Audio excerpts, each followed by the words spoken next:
evening and welcome to another piano lesson with Warren. My name is Warren McPherson.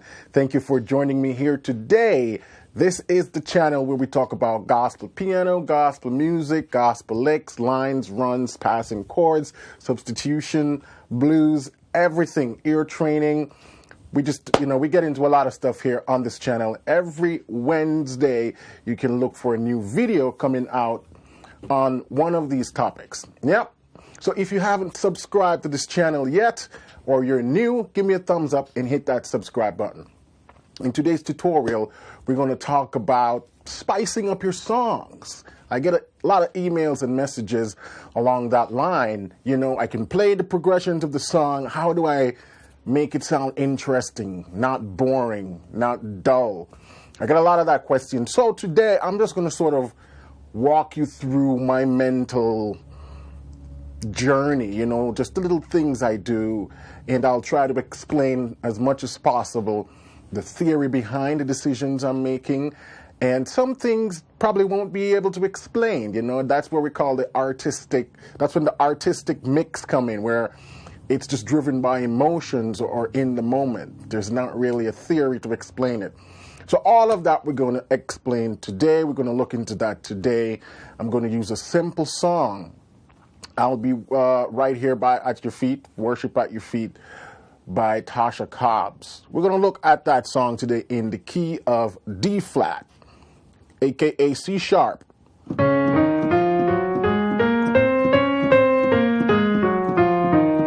real quick, if you want to know the fingering for the C sharp major scale,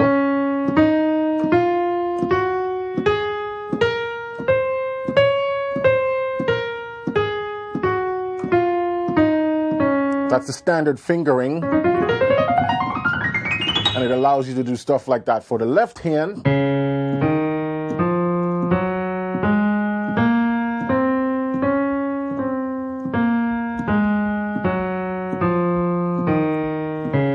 So I just want to do a side note to show you the fingering for that key. Okay, so I'm going to play the song the way it was recorded, just basic, simple. Show you the chords before we start to mess with things, all right? So we have this nice one chord here. And I'll be right here at your feet. We're at the 4 chord to the 5. To worship at your feet, 6. And I'll be right here at your feet forever. That's it, let's do it again. And I'll be seated at your feet to worship at your feet. And I'll be right here at your feet forever. See? Very simple song. We're just using the 1 chord, then to that 4 chord, then to that 5 chord, and to that 6 chord. Then it comes back down to that 4 chord, and then back to that 1 chord. Now I'm going to make the LMS file and the MIDI file for this entire video free for download. Click that link in the description and you can go and put this into Meticulous or into whatever MIDI LMS software you have, and you can replay this and transpose it and all that stuff, right? So those are the basic chords to the song. Starts on the 4. And I'll be seated at your feet. 5 chord. To worship at your feet to the 6. Then back to the 4. And I'll be right here at your feet. Then back to the 1. Forever. Then she do a. That's just sort of a little turnaround to get you back to the 4. And what I'm doing there is it's a 5 chord in first inversion to my 1 chord, and then I'm doing my 3 chord, my 1 chord in first inversion, but I'm adding that 9th, which is that little melody. Da, da, da, da, da. That's basically what the melody is, and we have.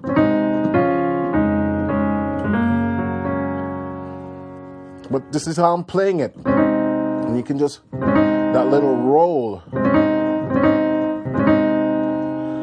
to that one chord,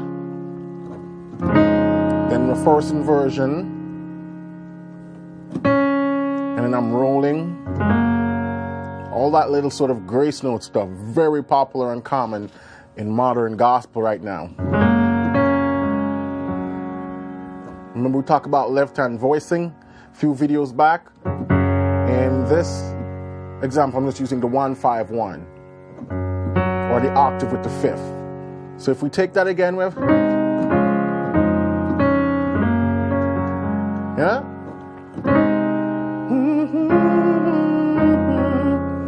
Seated at your feet, to worship at your feet, and I'll be right here at your feet forever.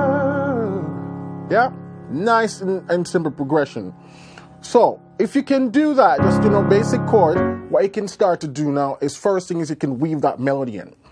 If you're not playing for a singer, like if you're playing this for altar call, invitational, just even like talk music, you start to weave that melody in, and the melody is just,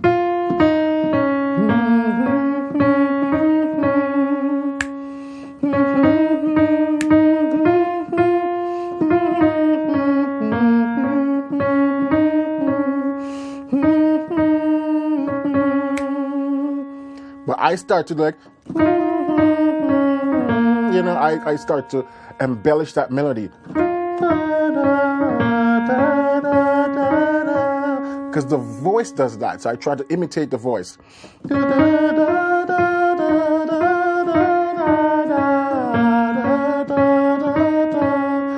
Forever. Then you start to put that bass, that chord in.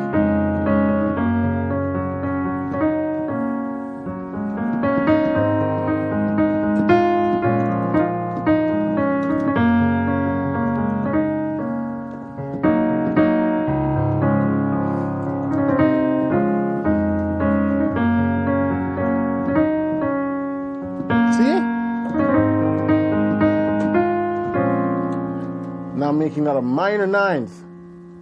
And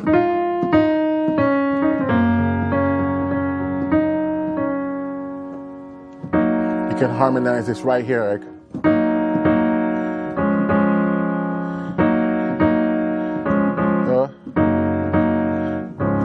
Then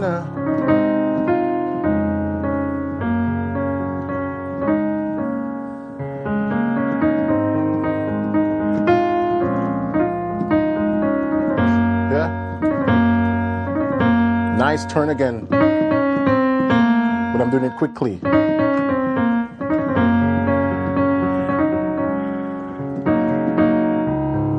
One more time.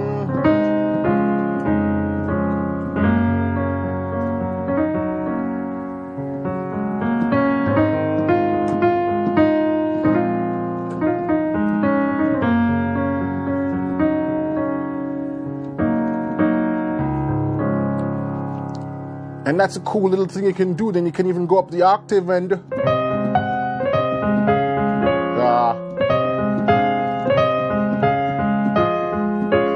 this is what I'm doing in that left hand too.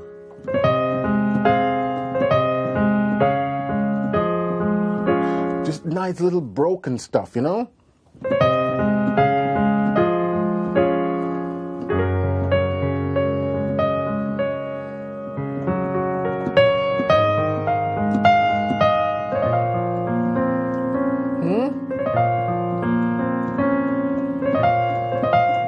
All these little cool little stuff is what makes the playing.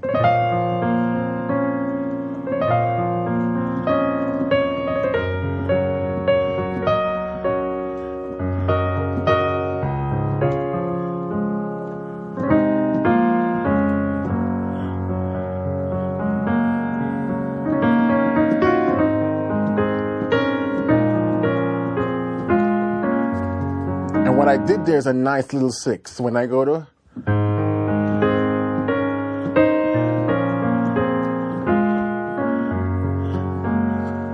6.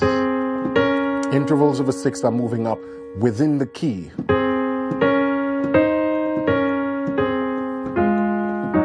Or, so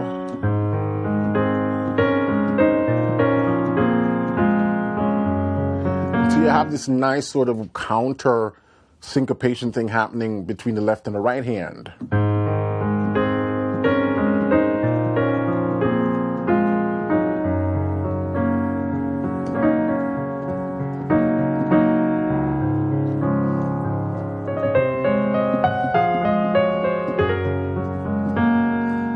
Nice little run right there.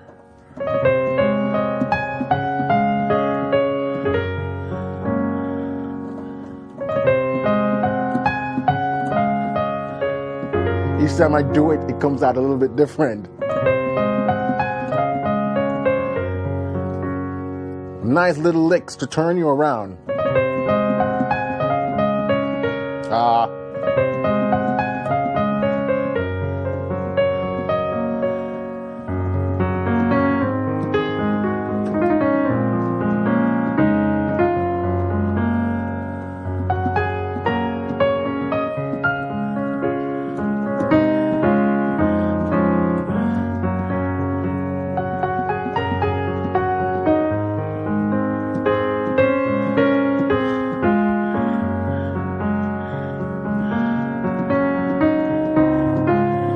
So one of the things I'm doing, I'm keeping track of that one. Where's my downbeat? 1, 2, 3. I'm feeling that downbeat, and everything I'm doing is leading up to that downbeat. Now I know I'm doing a lot of little riffs and runs and lines, and that's why I'm going to make this MIDI file and LMS file available for download, because you're going to need to slow down some of the stuff, yeah?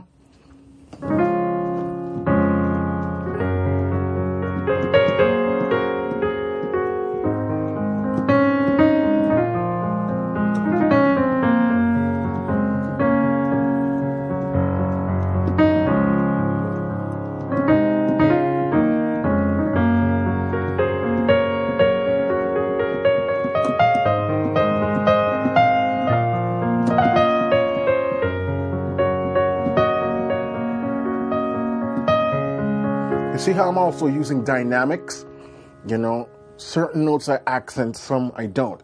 And this is the part where this stuff can't really be explained by theory. It's a feel coming from my soul, you know, and every one of us going to have a different sort of feel. But it starts with just experimenting and see the stuff you like and just run with that, you know?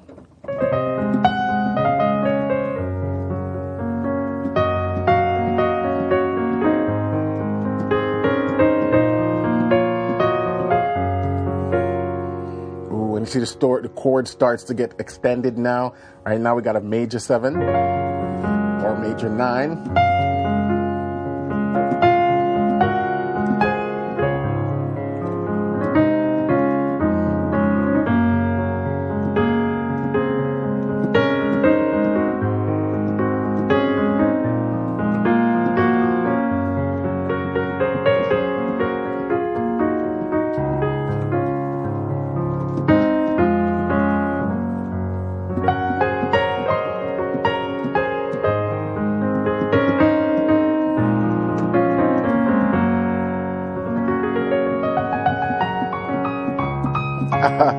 That was nice.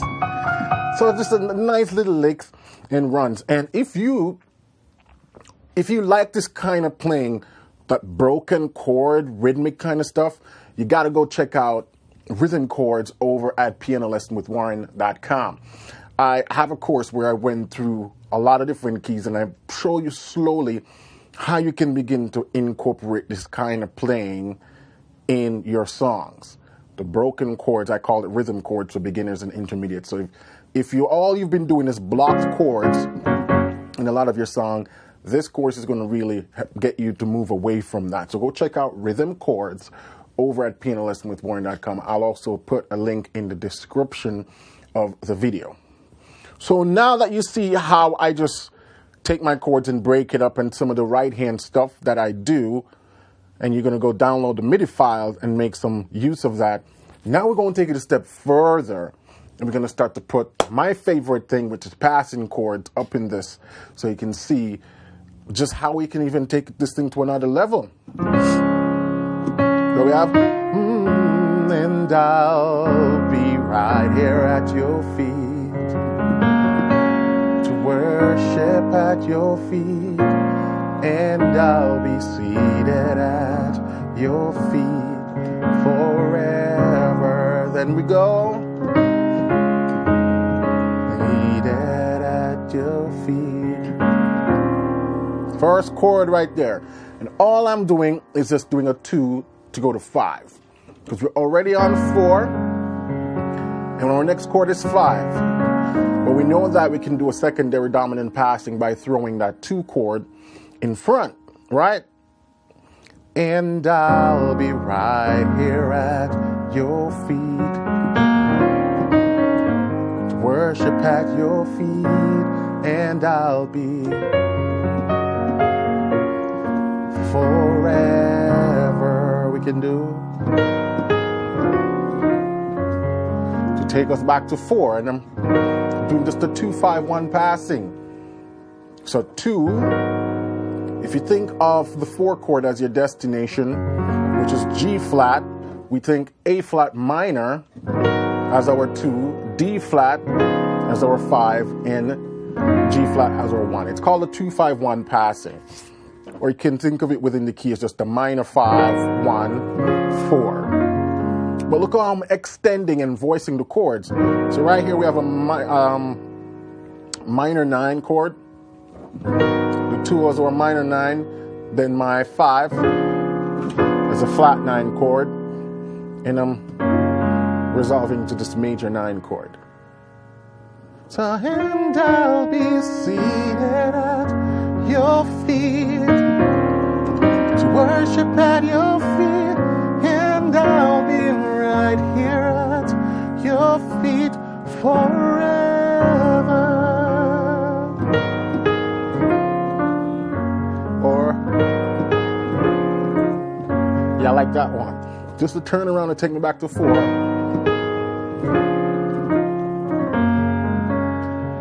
There. You can do diminished passing to take you to 6. And when I drop to that 6, I just play a cluster minor 11. Then, let's back that up and see what's going on right there. So we did our nice 2, 5 passing to 4. Then our 5, then our diminish to 6, make that a minor 11, but then I'm doing a weird hybrid 2-5 passing with a tritone substitution in the midst of all that. Because we're on 6, our next destination is to go back to 4. So instead of doing this again, which is 2-5 passing, I decide I'm going to substitute the 2 with its tritone, and remember that a tritone is an interval of an augmented fourth. So we go up an augmented fourth from A flat, and we get D. So if I substitute this with this, now we got a D minor 7 flat 5 right here, because I'm substituting that with that. Now, instead of using this chord, which is my 5 chord, or the 1-7 that's going to propel me to 4, I substitute this with also its tritone. Tritone for this D flat is an augmented fourth. It's a G. So then I play this chord right here. So it's a G7 flat 13th or sharp 11, a flat 13th. But I didn't play the B in the chord. I like that sort of open, ambiguous sound without that B. And then that drops me back to my 4. So you see, I take a standard 2-5 passing, and I substituted the 2 and the 5 with their tritone. And so in context it sounds, and I'll be right here at your feet,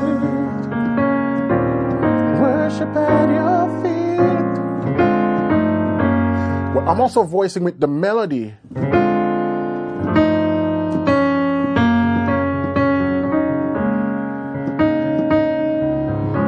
And that's why it's important to know the melody of the song intimately.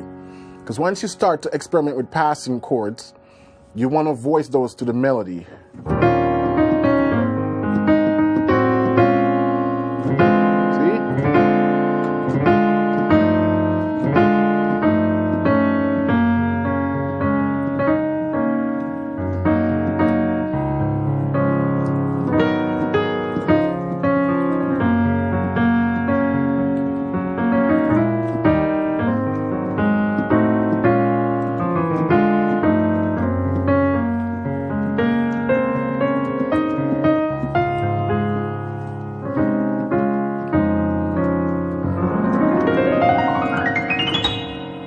And that's just a D flat major scale starting on the 4.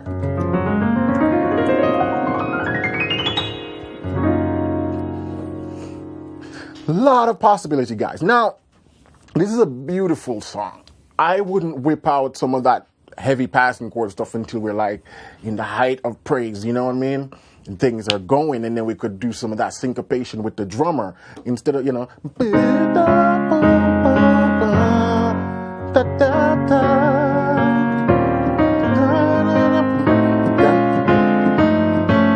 The drummer,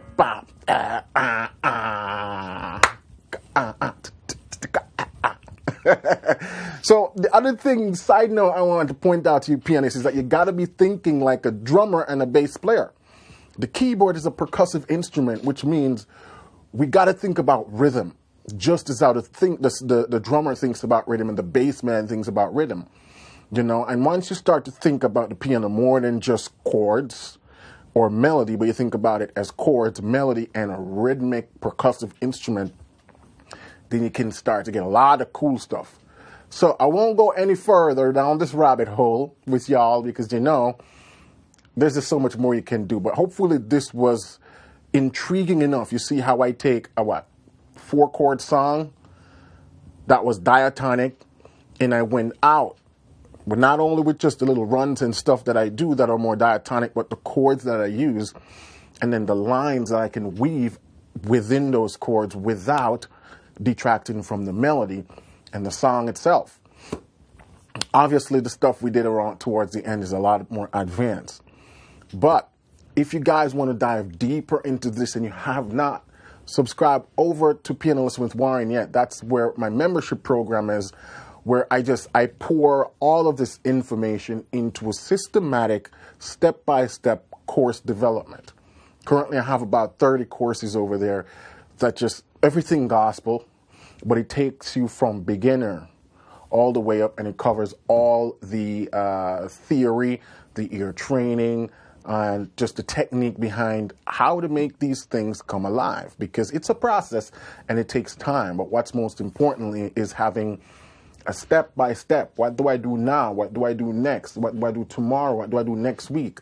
If you don't have a mapped out plan like that, then all this just becomes a nightmare.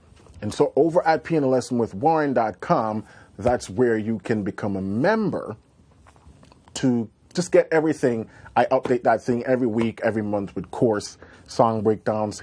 I'm going to be starting a hymn reharmonized series in about a week or two. And I'm just going to go through the entire hymnal and just pick all the standard, favorite, popular hymns.